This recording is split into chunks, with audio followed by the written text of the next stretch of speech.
7 force field. Don't worry. I'll break you out of there. Glad I could help.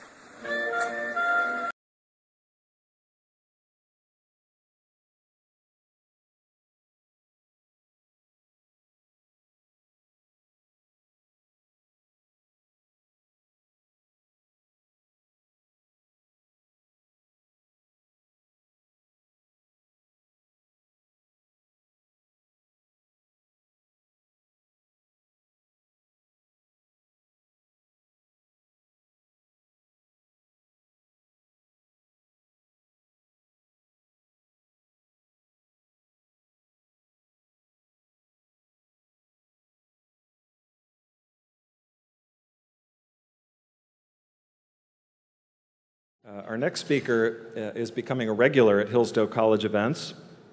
Kimberly Strassel is a member of the editorial board of the Wall Street Journal, where she writes editorials as well as the weekly Potomac Watch column. She began her career in the news department at the Wall Street Journal Europe, first in Brussels and then in London. Later in New York, she joined the journal's editorial page, assuming her current position in 2005. A recipient of the 2014 Bradley Prize, she is, I think it's safe to say, often a lone voice of reason on the Sunday morning news shows. As President Arnn mentioned, she spent 2 weeks in residence on the Hillsdale campus in the fall of 2013 as a Pulliam Journalism Fellow. In addition to her top-notch journalism, she is the author of the national bestseller, The Intimidation Game: How the Left is Silencing Free Speech.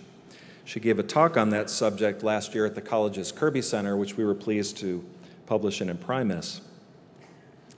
She's been writing a lot lately about the subject of her talk tonight, the need to drain the swamp in Washington, D.C., that is, not here in Florida. All I can say to that is keep it up. We're delighted she is able to be with us once again. Please welcome Kimberly Strassel.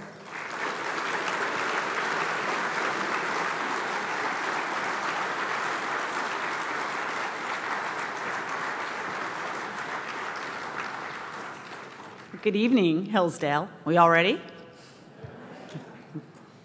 Well, first of all, I want to thank Tim and Dr. Arnn for such a nice introduction.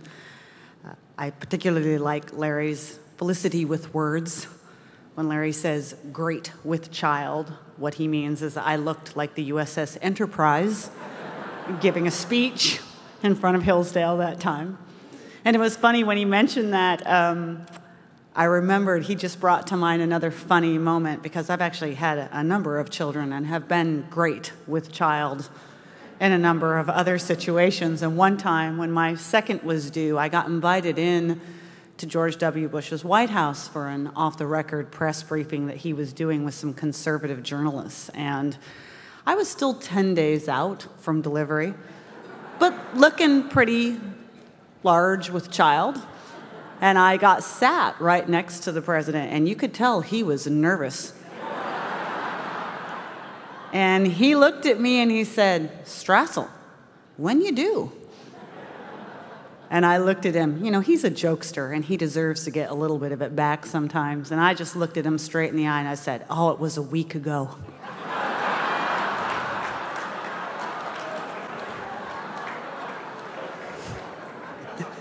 And he asked if the White House doctor was in residence.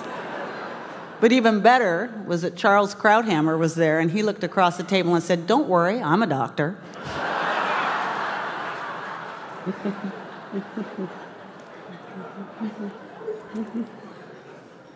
So I always feel so honored when Hillsdale does ask me to speak, and it's because while I have not spent an enormous amount of time on campus, it is a place that has become very dear to my heart.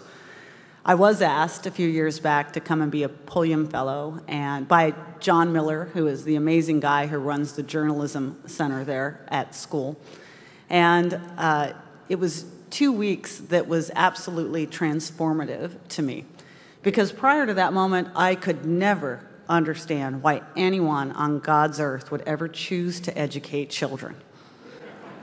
I have 3 of my own. I spend most of my time trying to hide from them. I don't know why you would do it. But being there, seeing the institution, seeing the quality of the staff, seeing the extraordinary level of the curriculum, and most of all, seeing the students, it was awe-inspiring to me. And within a week, I had totally thrown John Miller under the bus. I was sidling up to Larry, telling him why he needed to fire his current journalism director and keep me there. Luckily, Larry, with all of his writing about Churchill and World War II, he's very wise to the dark arts of saboteurs, so Hillsdale was saved from that. But this is a way of saying that all of you who either work for the school or support the school, you are doing God's work, training the next generation, and I applaud all of you.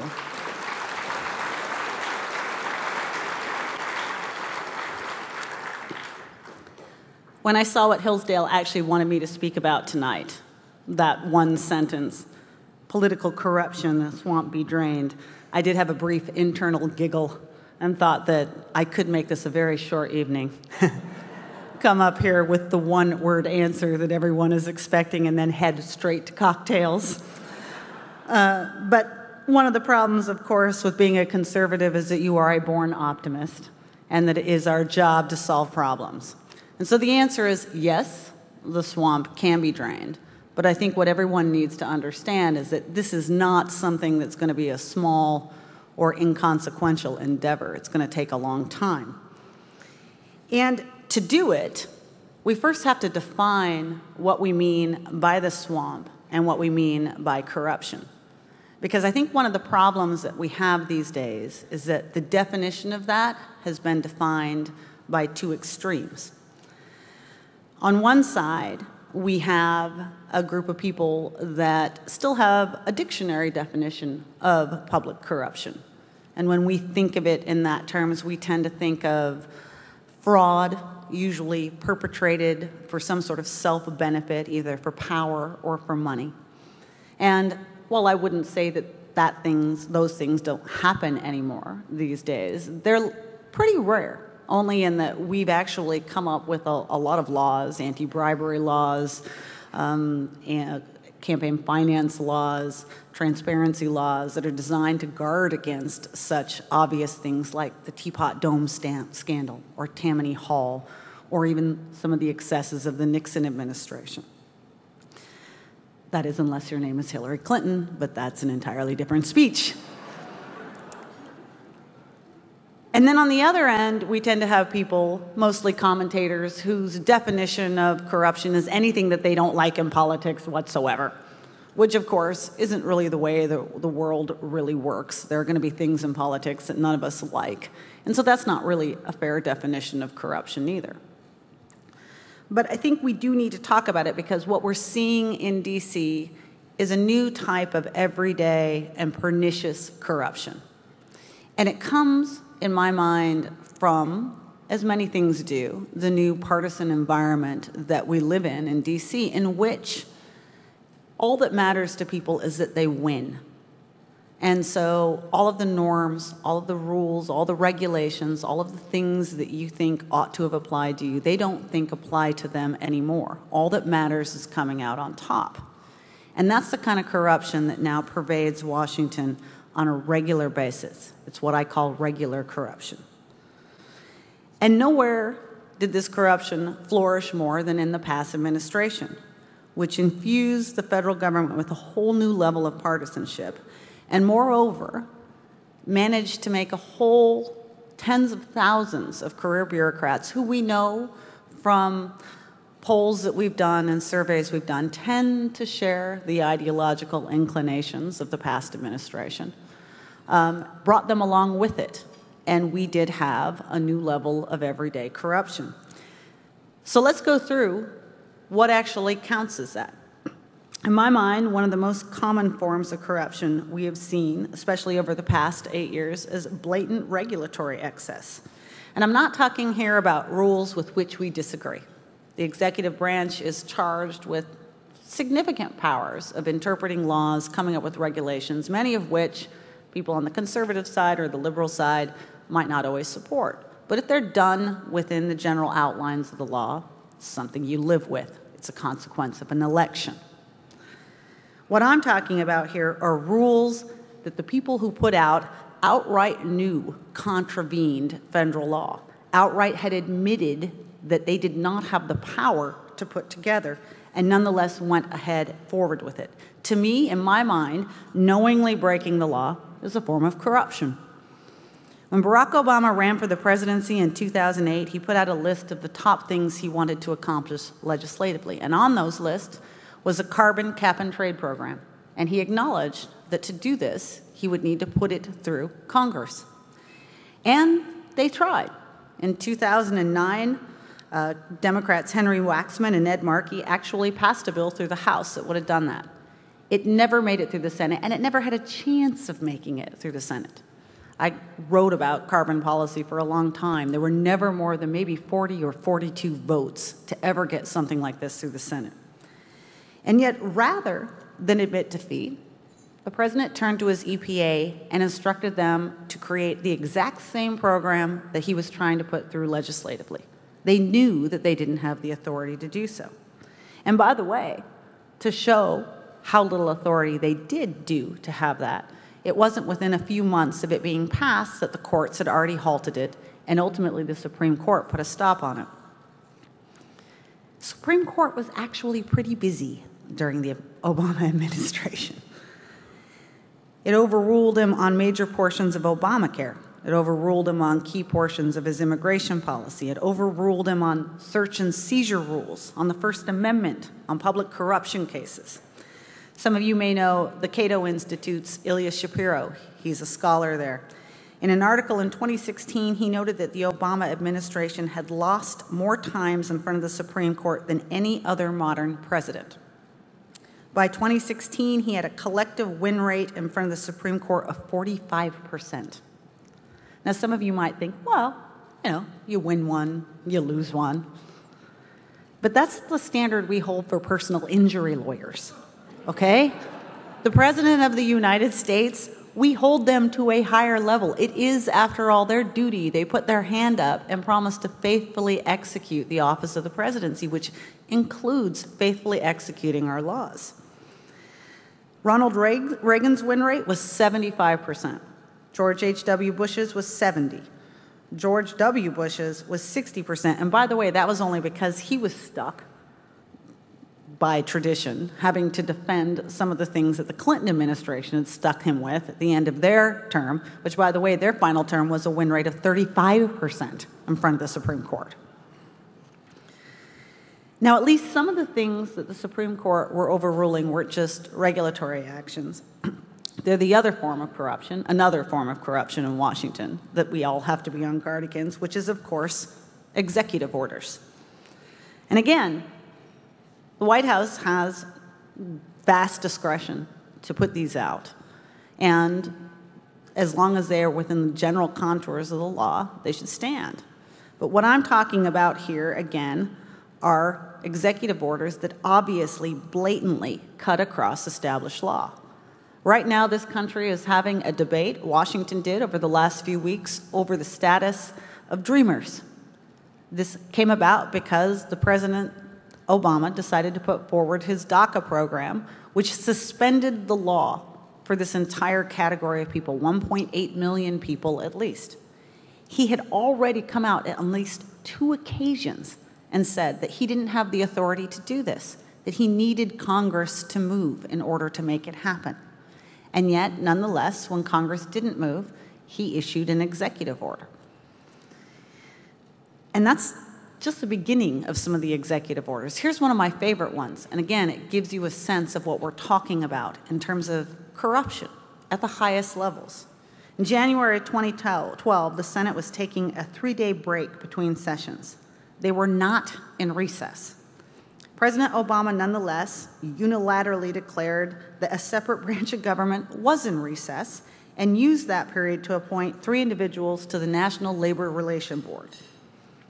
These were people that the unions had wanted him to appoint. They had been his biggest supporters during the campaign. And in keeping, as I said, with the win at any cost mentality, he decided that he would intervene on a separate branch of government, and declare when they were in and out of recess. He was sued ultimately, and in 2014, the Supreme Court, on a 9-0 decision called Noel Canning, unanimously, by the way, he lost even his own Supreme Court appointees, overruled him in a scathing decision, the essence of which was essentially, you knew better than to do this. What are you thinking? And I think that's the point. It's one thing for scholars, for academics, to have a debate about fuzzy points of the law. It's an entirely different thing for an administration to adopt the mindset that you're going to put forward executive orders that you know are illegal, and then wait for the Supreme Court to police you. Because that was one of the great innovations of the Obama administration, is that they understood that you could go ahead and do these things, and it would take a long time for anyone to catch up with you. There's no immediate remedy when a president issues an executive order that's patently illegal, when his administration issues regulations that are patently illegal. You have to wait for the courts to catch up. And by the way, even when they do catch up, you've already accomplished your goal. And I think that's a really good example, the one I just told you about the National Labor Relations Board. It was 3 years later when the Supreme Court finally ruled, again unanimously, that the president had incontrovertibly and unconstitutionally appointed people to an agency. And even though the court was willing at that time to come out and stop and say that it had to be removed, it did not prove willing to reverse any of the thousands of decisions that that unconstitutional board had issued in the 3 years before it took for the Supreme Court to catch up with it. And again, I call that a form of corruption. Here's another common form of corruption you see in Washington these days: regulators who abuse their authority and who abuse the law to inflict punitive measures on political rivals. That same NLRB that I was talking about, for a while had an acting general counsel named Leif Solomon. Again, never confirmed by the Senate. He couldn't get enough votes, but he managed to run the joint for an entire year. And at one point, Boeing, some of you may remember this, intended to move in a major part of its manufacturing facilities from its very unionized, regulated state down to South Carolina, which was a right-to-work state.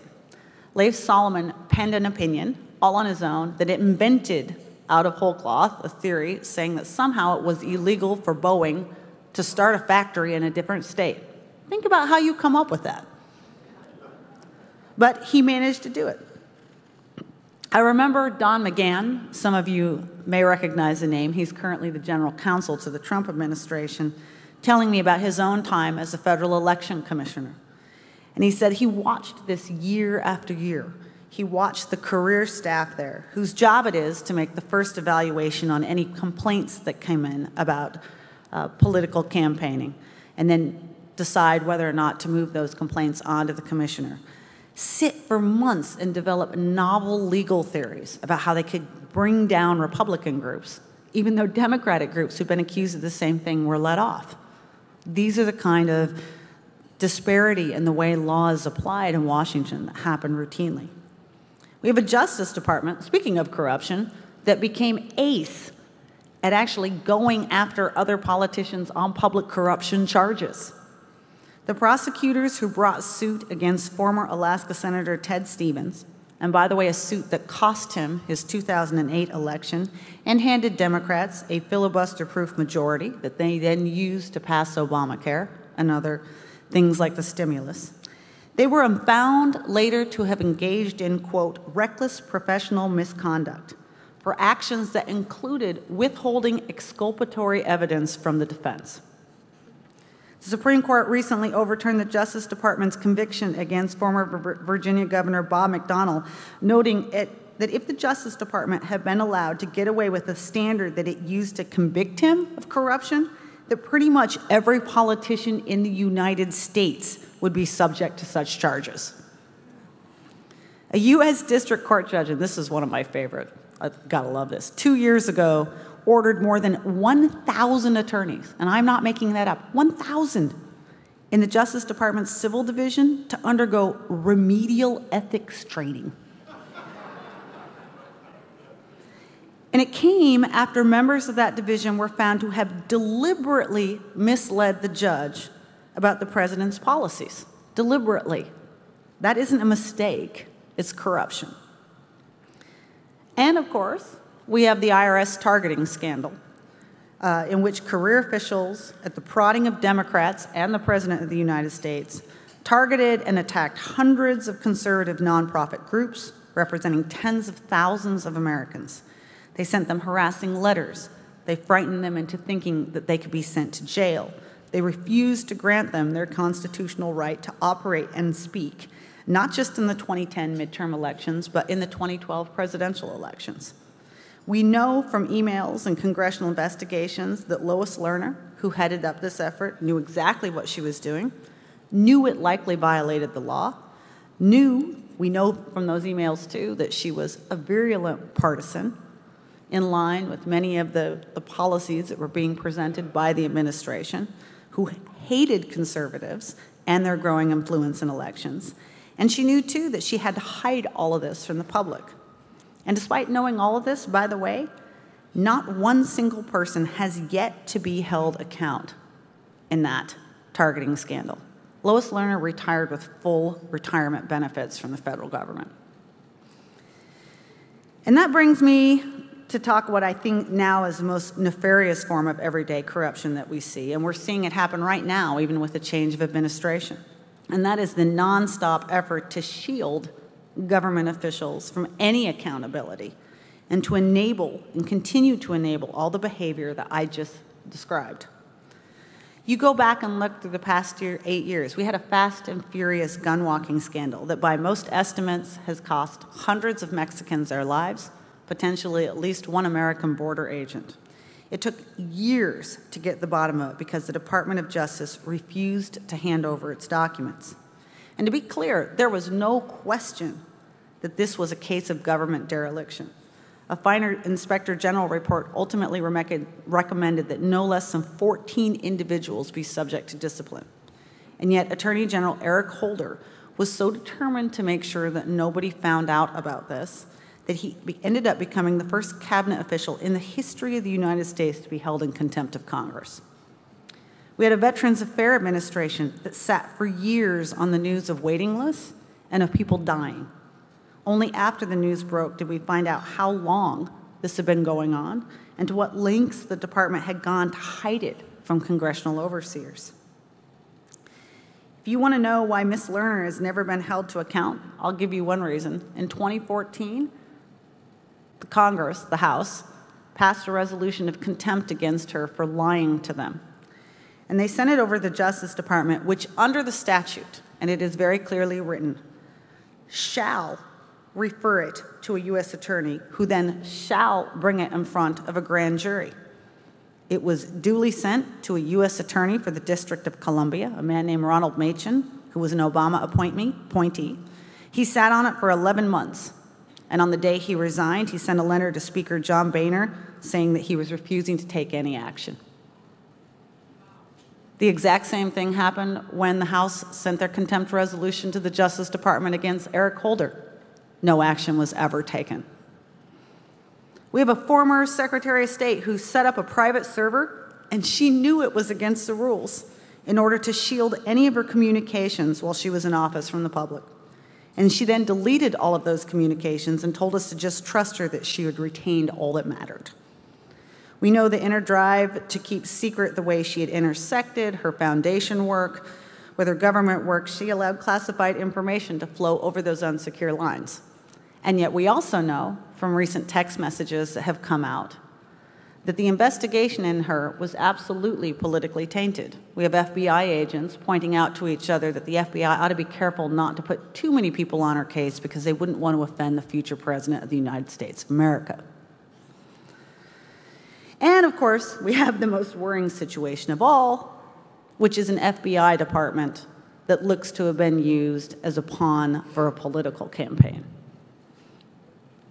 This is an FBI that for months defied congressional subpoenas in order to keep quiet any of the information into its probe.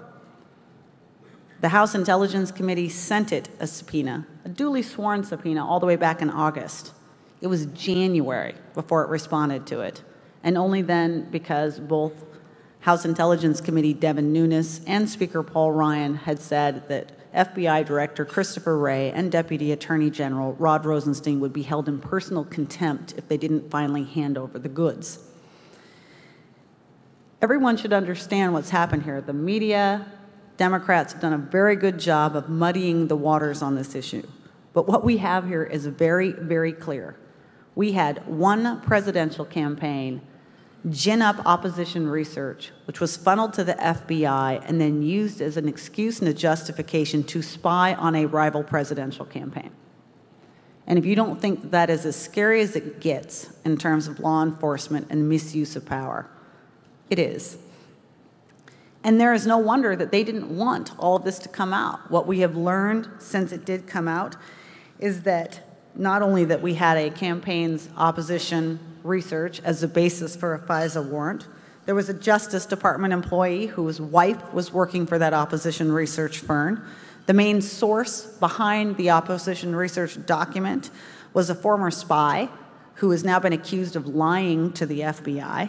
And his sources for that document included Clinton political operatives. So these are some of the examples of the problem, what it is that we're dealing with and what counts as public corruption these days. I think the other thing that we have to ask ourselves is, what's the environment that has allowed this to happen? How did we get to this point that this has become routine and everyday? I think there's two things in particular, and that when they're combined, they create this open field for this kind of corruption. One, and it's one of these things that we all know in our mind, but we don't necessarily realize the full implication of, and it's simply the size of government. Now, if you go and you talk to the media and they put out their stories, they will point out that there hasn't been an enormous shift in the size of government over the last 30 years. They point out that back when Reagan was president, there was 1.7 million employees, and today there are only 2 million employees. Now, I would like to think that an additional 300,000 people in any environment is significant. I'm glad I'm not speaking tonight to 300,000 people, by the way. Slightly different than the size of this room. But the important thing here, the difficulty of keeping track of just an additional 300,000 people, because that's your job when you're trying to look after the swamp. And to give you an idea of what these 300,000 people can get up to, this is one of my favorite stories of all time from government over the past 8 years. In 2012, the Department of Justice announced a plea agreement with a guy named John Beale. Anybody remember this name? See, I think that's significant that nobody even remembers this because it's so common and happens so often. This was a 64-year-old guy. He'd had a 23-year career at the Environmental Protection Agency. Turns out that when he first applied to the EPA in 1989, he claimed to have a career as an assistant in the Senate. Later turns out that that was entirely fictitious and that he'd never worked for government before. 5 years later, he came to the EPA as a dual employee, saying that, in fact, he was also a CIA agent. And this is why he needed to not show up to work for months at a time, because he was on secret missions for the CIA. Okay, nobody ever checked up on that for 23 years. Okay? Well, it was 13 years. Between 2000 and 2013, Beale was absent from work for a total of 2.5 years on secret Langley missions. Okay? He spent $60,000 on undercover trips that turned out to be visits to his relatives in Los Angeles. He spent another $18,000 to get a handicap spot in Washington for the illness he claimed he contracted while he was serving in Vietnam. Of course, he had no illness, and he'd never served in Vietnam. Here's my favorite part. In May of 2011, Beale said he was retiring, and the entire department held a big goodbye party for him. And then nobody noticed that he was still on the payroll for the next 18 months while he did not show up for work. Okay, these are some of the 300,000 extra additional people you have to keep track of in Washington. By the way, he was one of the most highly paid people at the EPA because he'd worked there for so long and done such good work not showing up for 2.5 years on his spy missions that nobody noticed. And nobody noticed when he was gone. So there's a lot of people to keep track of and a lot of ability for them to do mischief. The second part of this is that we also live in a U.S. government, the size and scope of which is now unparalleled to anything we've seen in the past. I think it's fair to say that we today live in what is increasingly an administrative state. There used to be a time when those who were appointed at the top, those who were politically accountable, actually had a shot at keeping track of everything that their departments were trying to do and holding some people to account. But in a day when the EPA is trying to regulate every lawnmower for its carbon emissions and regulate every puddle in the country, and when the IRS is responsible for administering 80,000 pages of federal tax code, and when the Health and Human Services Department is running health care for practically everyone in the country, the bureaucrats are going to be in charge. It's impossible for you to have any oversight. And moreover, they're in charge of programs, and I think this is important, that precisely because they are so big and so sweeping, they are designed to fail. They cannot possibly succeed. You cannot have a Veterans Affairs Administration that with government-run health care can be expected to take care of the number of veterans that they have promised to take care of and do it well. And so, of course, there are going to be waiting lists. And of course, because we live in a country that does not accept such things, you're going to have bureaucrats that are lying and cheating and trying to cover it up.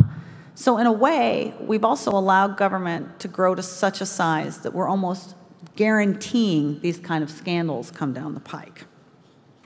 So you take these two things, 2 million federal employees with sweeping discretion over what they can do, and limitless programs that are beyond the size of anything we've ever done, which are beyond accountability by those in charge. And then you add to this what I mentioned at the beginning, this partisan approach, this win at every cost. And you put that attitude at the top of these federal bureaucracies, and you let it filter down through the administration.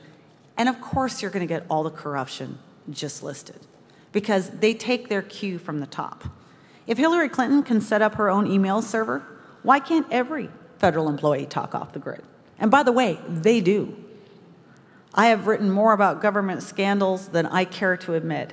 And one of the central features of every single one is a number of government employees that were hiding their communication from FOIA requests and from transparency, which, by the way, ought to be your first sign that something's going on, because if you're not willing to do what you do in the open, it's probably because you're doing something wrong.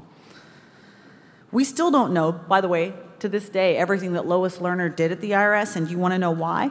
Because we know from her email records that she went out of her way to conduct almost all of her internal conversations on a special IRS instant messaging system that she went and found out and made sure was not tracked by the federal government. There's a great email when she says, "Is any of this recorded?" Someone said no, and she said, "Perfect."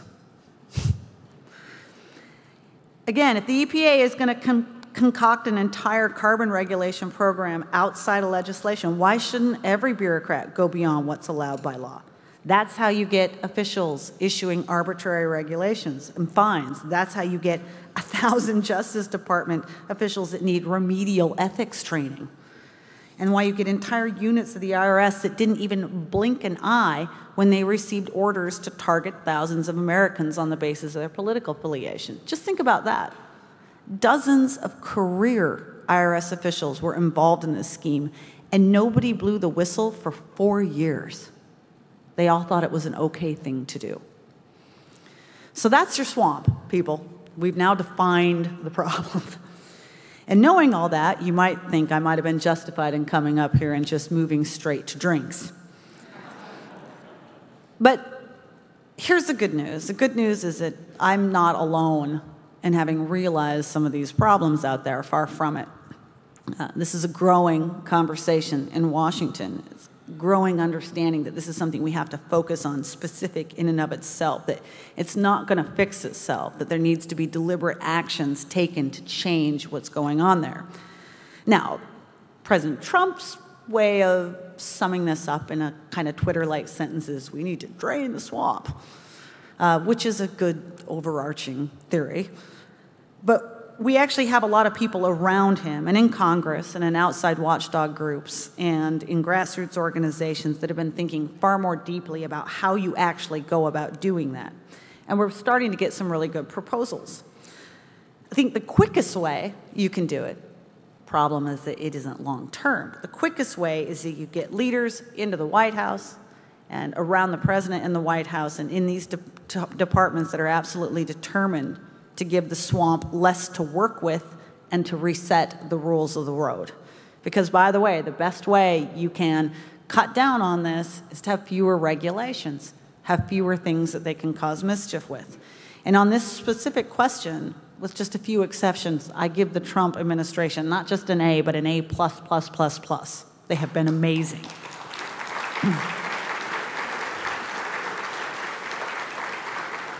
We are currently witnessing the greatest era of deregulation ever. Okay, and I don't make that comparison to Reagan or anyone else, it's ever. And part of that is because the Trump administration had a great amount to work with when it came into office, given its predecessors. But you may remember in his first State of the Union, the president promised that he would eliminate 2 regulations for any new one that was created. By the latest statistics, which I just got from the OMB before I showed up here, that ratio currently stands at 22 eliminated to 1.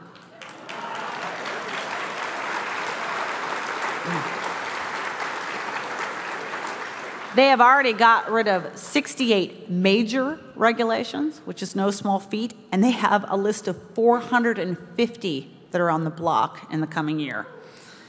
Now, some of this has been agency action, but some of it, and I think Congress deserves its fair share of applause here too, via the very aggressive use of something called the Congressional Review Act, which allows Congress with a simple majority in both houses to overrule regulations that were put into effect in the last 6 months. This Republican Congress, to its credit, used that authority with incredible alacrity to get rid of some of the worst final rulemaking of the Obama era. You've also had some incredible folks that have come from the outside that are all about reining in these bureaucracies. Just last week, I wrote a piece about Mick Mulvaney at the Office of Management and Budget, who is a rock star. He's a rock star. He is in a fight at the moment, and this may seem like a little thing, but it's actually enormous. He's in a fight right now with the Treasury Department to require the IRS for the first time in 40 years to submit its rulemaking to White House review. It has never had to do that before.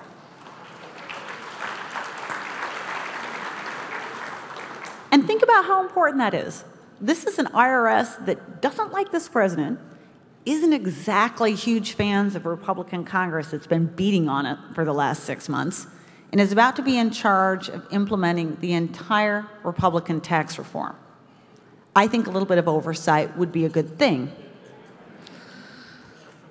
This is the same Mr. Mulvaney, another one of my favorite recent stories, who's currently acting administrator of the Consumer Financial Protection Bureau. They're not very happy about that, by the way. If you haven't followed this fight, the woman that his predecessor installed in that job as he was on the way out the door is still pretending that she's the acting administrator. She's still sending emails out to people. Just no one's listening to her, but she's camped out at a building down the street. It really is a bizarre situation.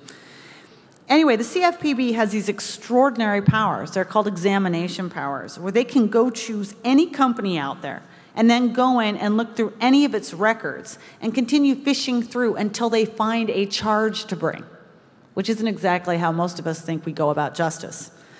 Mr. Mulvaney, as one of his first acts, informed the CFPB regulators that before they could go ask a company for all of its records, they actually had to develop a theory of wrongdoing. This is considered revolutionary in modern Washington. You've got Scott Pruitt at the EPA. he's redirecting his employees to go to the top and most basic obligation of the EPA, to clean up Superfund sites. The Environmental Protection Agency might actually start devoting its resources to cleaning up the 1,300 Superfund sites across the country, significant numbers of which have been on the list for 30 years. But they all got put to the side because it was much more important to come up with a carbon agenda.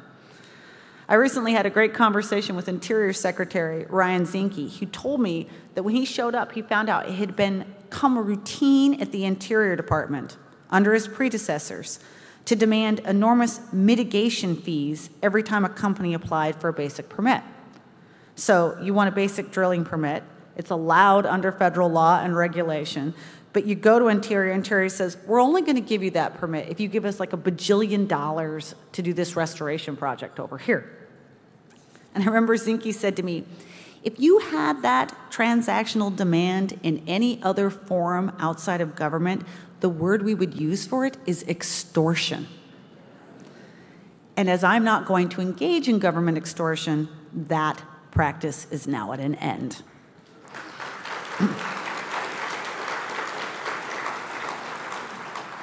So all this is encouraging, but of course the problem is that it's administration specific. You can reduce these rules, you can set these new guidelines, but the minute a new administration comes in, they can reverse it. So of course, the most long-lasting thing we can do to change all this is the hardest, and that's permanently reducing the size and scope of government legislatively. Smaller the swamp, the fewer the scandals. I can remember very well a congressman calling me up in the wake of the IRS scandal and asking me, running by all these potential rules and regulations. He said, do you think any of this will help? And I said, do you really want to fix this? Come up with a flat tax. Because when you have 80,000 IRS employees and they have 74,000 pages of a federal tax code that they have discretion over, you are going to have a repeat of this at some point. Take away their discretion to do it, take away the size of government, and you take away a lot of the swamp. The recent tax reform is a good step in that direction. Dramatically simplifies the codes, reduces the subsidies, gets rid of the deductions. That are all the things that allow the IRS to call up those audits. We've now also passed a Veterans Administration reform that's a step toward introducing more market forces into veterans' health care and reducing federal management.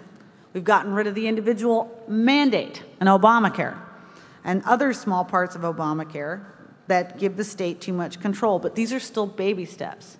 We've got a long way to go. There's other things that people are contemplating legislatively that could also restore some accountability.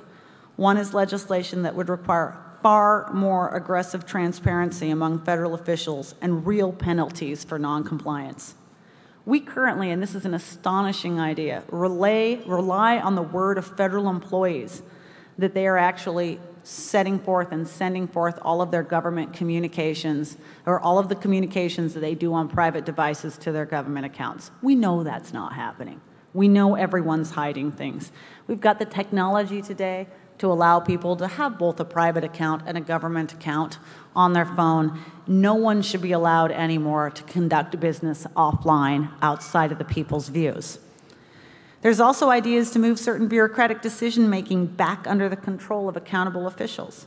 Why on earth was the IRS ever in charge of deciding what was politically acceptable among nonprofit groups? We have a body called the Federal Election Commission that was specifically set up to do that.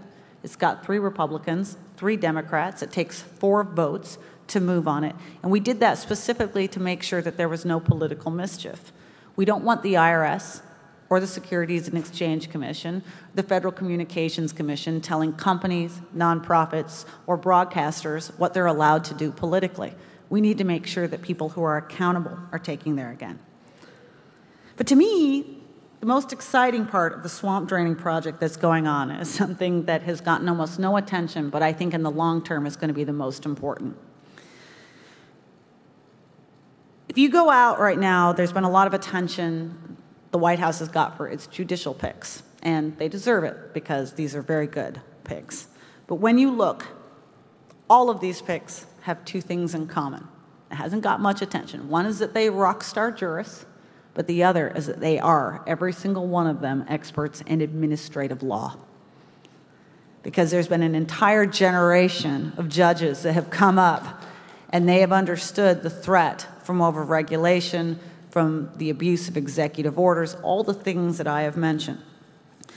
So when you look at Neil Gorsuch in the Supreme Court, Steve Gratz on the 8th Circuit, Don Willett on the 5th Circuit, this is the most notable aspect of them. Judge Gorsuch, one of the most remarkable things about all of his jurisprudence over all of his years was his outright opposition to what's known as Chevron deference. And I know a lot of you out there know what that means. But Chevron's a 1984 Supreme Court decision, and it holds that judges must defer to agency interpretations of federal law in any case where the law seems ambiguous. This is why we have the administrative state that we have today. Judge Gorsuch has ruled again and again that this is an abdication of judicial duty, and he is right. And I think what you're going to begin seeing is in a judiciary that is not going to take a lot of the nonsense that's coming out of the swamp anymore.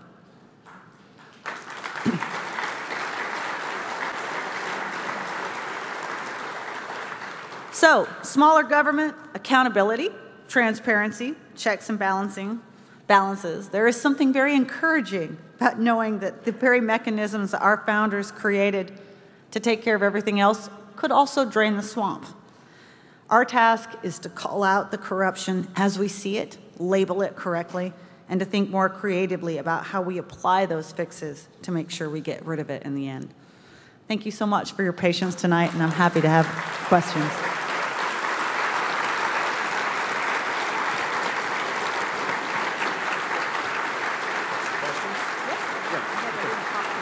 We have some students with microphones.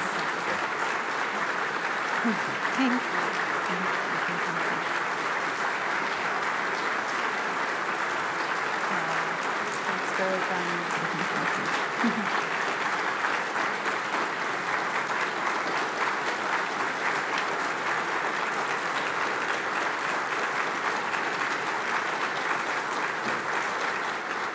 Thank you.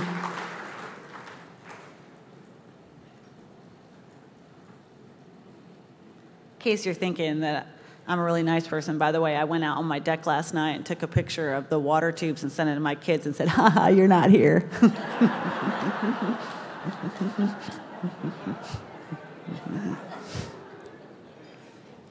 I think they're coming around with microphones, so I'm going to wait.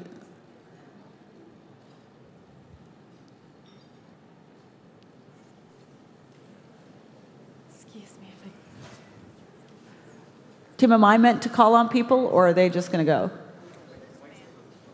But do I? Okay, all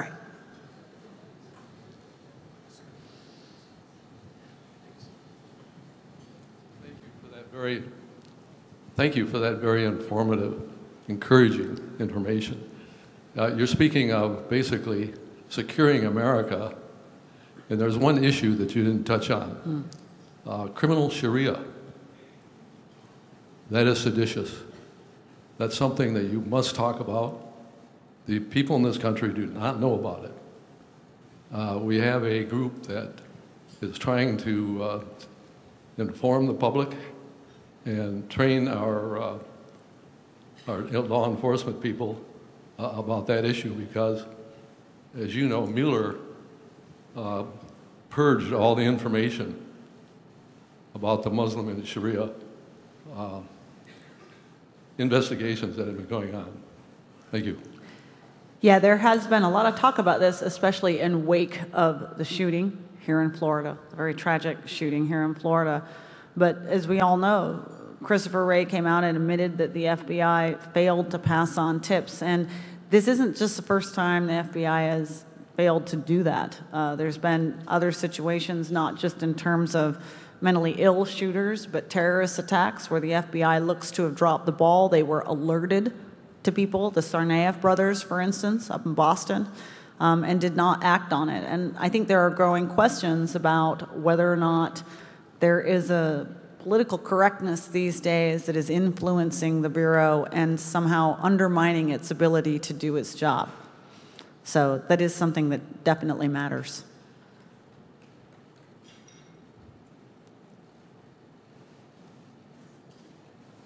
Oh, I have a very simple question. What do you expect from Mr. Mueller's investigation in the next 6 to 12 months?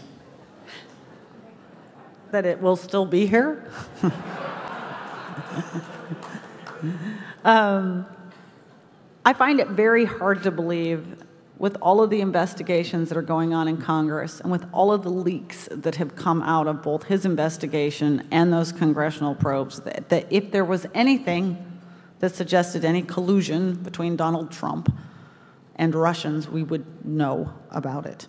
It also just doesn't make a great deal of sense. I always laugh at people. You can't have it both ways, especially those on the left. You either think the guy's the biggest loser in the world that can't even manage to stumble through a campaign, but you can't think that and then also think that he's a criminal mastermind that pulled off a Russian collusion thing and no one's found out about it for 18 months. Like, take your pick, okay?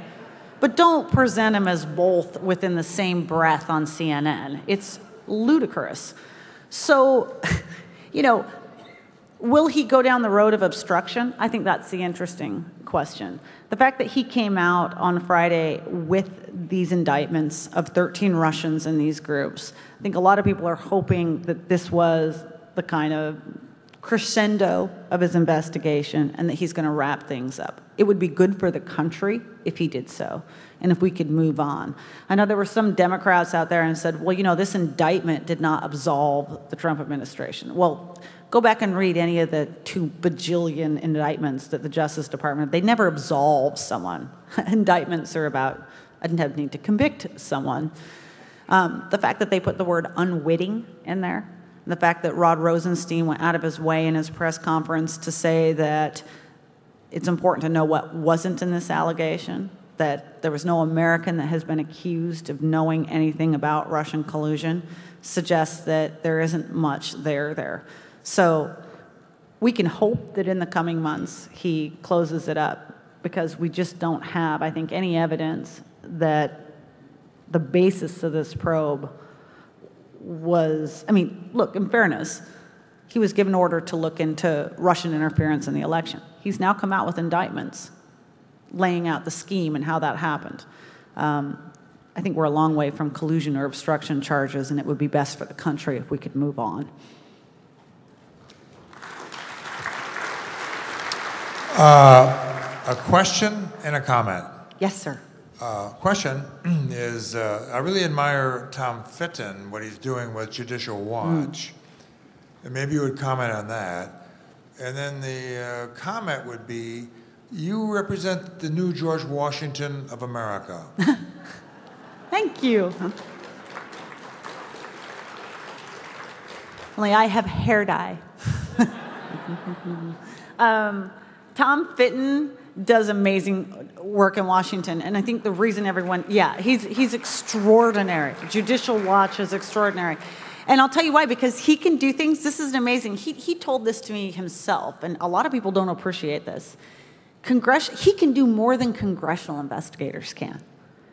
Because as you can see from the subpoenas that came out that I was describing, you can send a subpoena to an agency of government, and they can ignore you. And until you go and threaten them with contempt, nothing can be done.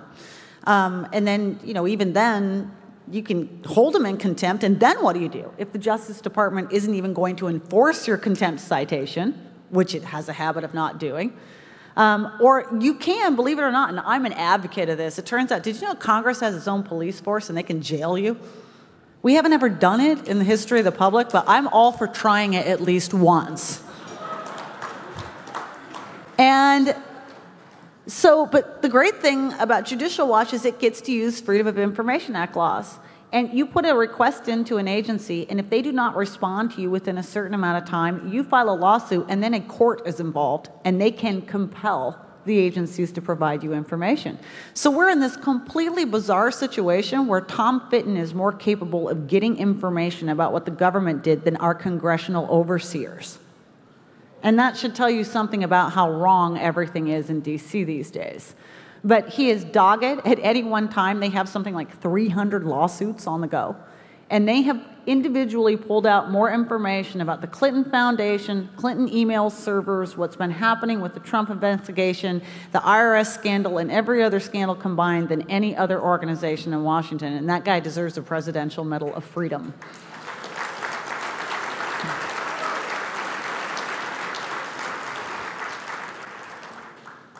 This will be our last question. Good evening. One of the first things President Reagan did during his first term in office was to appoint J.P. de Grace, who organized the Grace Commission. In the last book he wrote before he died, he said, had Congress implemented all 2,000 plus regulations, recommendations, we could have saved $450 billion over a 5-year period. My question is, isn't that the fastest way to drain the swamp? So I think commissions are good ideas if their recommendations are followed. And that's one of the problems. Look, the quickest way to drain the swamp would be for this Congress to pass President Trump's budget, which calls for 30 to 40% reductions in some of the worst agencies in Washington. But they lack the political will to do that. And they lack the political will to tackle entitlements, to tackle welfare reform, and to tackle some of the biggest programs out there that is what gives the swamp their ability to continue growing and causing so many problems. So I think there's even faster ways than to do it with a commission. My worry about blue ribbon panels, I think that it's always great to have outside eyes do something like that. But the sad reality is that often their recommendations are not taken on board and do not happen. And so much of what we need to have done, if we want to fix this from a long-term perspective, is legislative. And that's going to require a class of House and senators that is a lot more willing to take chances than we have had and seen in recent years. But I think it's a good idea. I just would like to see it actually get done. Thank you all.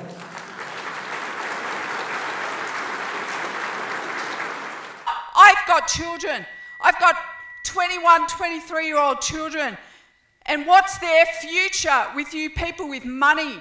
You talk about money all of the time. Okay. Sit down, please. Sit. Okay, you've asked your question. Thank you very much. Okay, I'm gonna answer. Excuse me, ma'am. Will you please sit down? And please. Thank you. That's okay. Please sit down. Let him answer. Okay. In 2011, my wife and I were in Antarctica, renewing our vows. For most of you that don't know, Antarctica's on a mountaintop. Okay, and there is a $500 million facility. Scientific facility there, and the scientists came to give us presentations about global warming. And they had cores of ice that they had drilled. They had drilled 4,000 or 5,000 cores, and they only brought 15 or 20. So they're going through the second or third core, and they said 275,000 years ago, this was the temperature, blah, blah, blah, blah, blah. And then 55,000 years ago, the world was 2 degrees warmer Celsius than it is today. This is 2011. And stop. And he said, and I said, well, you mean the whole world? He says, yes. And the poles are only benchmarks. And I said, well, what about the things that the young woman alluded to? Okay. And he said, it's all cyclical. And although the gas may have exacerbated it, in the cosmos of time, it's not a fart in the wind. In the cosmos of time, of the 13.8 billion years that we've been on this miserable planet, it's not a fart in the wind. And as I told Joe Rogan on his show, and he said in his infinite wisdom, and Joe, if you hear this, I thank you for the opportunity of being on your show. He said, then in 25,000 years, it's most likely not going to be a problem. Now, my direct answer to your question, if that were really true, which you believe, and let's just for a moment say that it is true, that means that the best scenario vis-a-vis global warming is about 10 feet raising water. That's the best scenario over the next 40, 50 years. That's the best scenario. The worst scenario is about 100 feet. But let's just take the 10 feet. If the water on the planet is going to rise up 10 feet, that means the southern part of the United States is gone.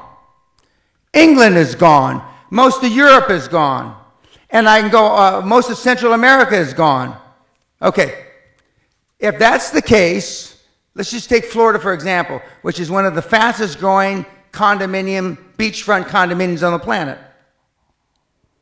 In the prospectus, when you invest, there should be, in the footnotes, if global warming is for real, they won't put it that way, global warming happens and water rises 10 feet, this investment you made is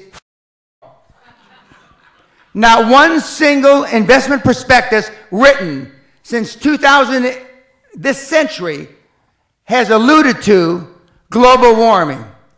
Not one. If it were really true, the banks wouldn't invest. The banks wouldn't finance. Not one condominium. So the people that have the money, and I'm jealous of the Vice President, Gore, which Sally and I rode on a plane from South America with a few years ago. I am jealous he came up with a scam before I did. Because the financial institutions, the banks of this world know it's not going to happen. Otherwise, you couldn't get a damn loan in London. You know those 30, 40-year mortgages? The world will be over by then. Is Barclays Bank loan? With the greatest respect, ma'am, it's the greatest fraud that's been perpetrated on mankind this century.